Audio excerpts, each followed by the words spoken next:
and welcome to Emery Walker's house. Come on in.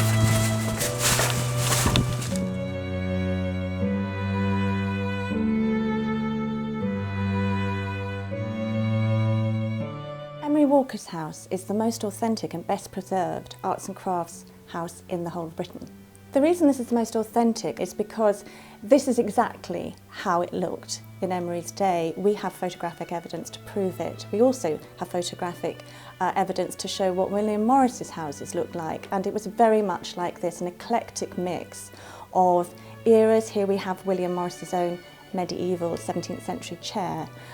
We have a mix of ceramics from North Africa and Europe, where the Walkers travelled frequently. But then we also have the genuine arts and crafts items themselves. We've got Philip Webb furniture. Philip Webb was a very close friend of Emery Walker, and he left him most of his belongings.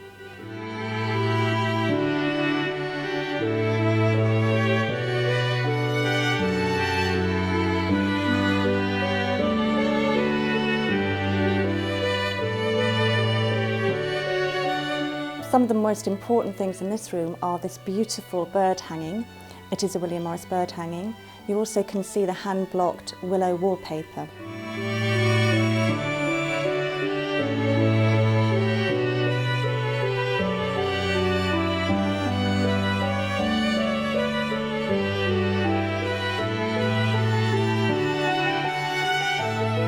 Emery Walker was an eminent Victorian typographer, printer and photographer, and he was a key member of the arts and crafts movement and has been called the father of the private press movement, and he established the Doves Press with Cobden Sanderson.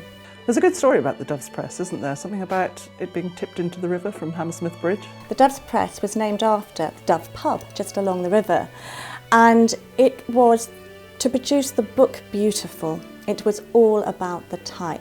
And so when you look at one of their most beautiful books, which was the Bible, you will notice there's quite a rare amount of white space for those times.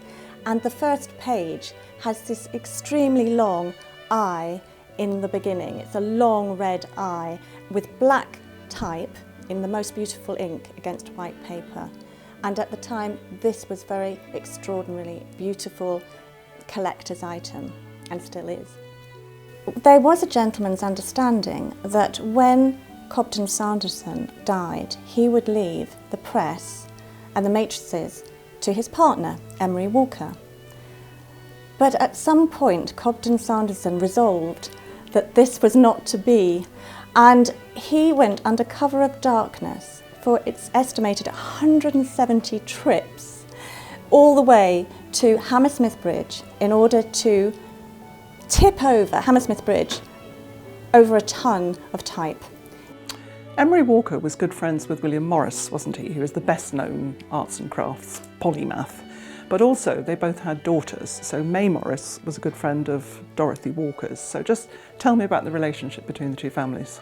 Emery Walker was one of William Morris's best friends. In fact, for the last 6 years of William Morris's life, they met every single day. Possibly the most poignant item in the whole room is a little shrine to William Morris. And if you take out a drawer in that cabinet over there, you'll find there are some extremely personal items that belong to William Morris. His glasses, some of his work utensils, a woodcut from the Kelmscott press, and also a lock of his hair which was snipped off on his deathbed on request of Emery Walker. If you look around this house, you can see that the Morris family and the Walker family were very close. Dorothy Walker was Emery Walker's daughter, and she was close friends with May Morris, who lived next door at number 8 for 30 years.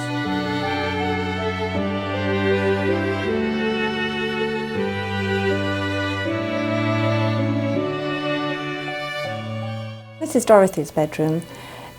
You can see her all around, her knickknacks on the dressing table, and a yet-to-be-revealed bed, because it has got one of the treasures of the house, is a very beautiful embroidered bed cover. It's a design that is very similar to the one at Kelmscott Manor. It's by May Morris, who was a very esteemed needlewoman and designer, and it's extremely beautiful and very difficult to make this kind of work, especially on it's on wool. usually it's on silk or something like that. So to be able to get this fine detail takes a very skilled craftsperson.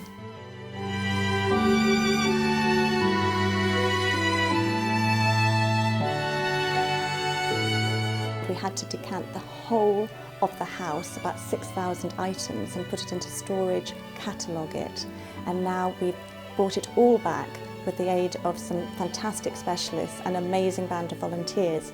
One of the specialists we've had working in the house is a wallpaper specialist, and his name is Adrian McDermott, and he's upstairs working on the wallpapers now.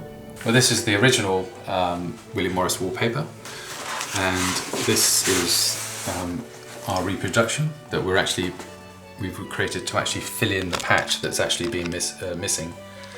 And then I'll only be patching in the exact area that's missing on the wall.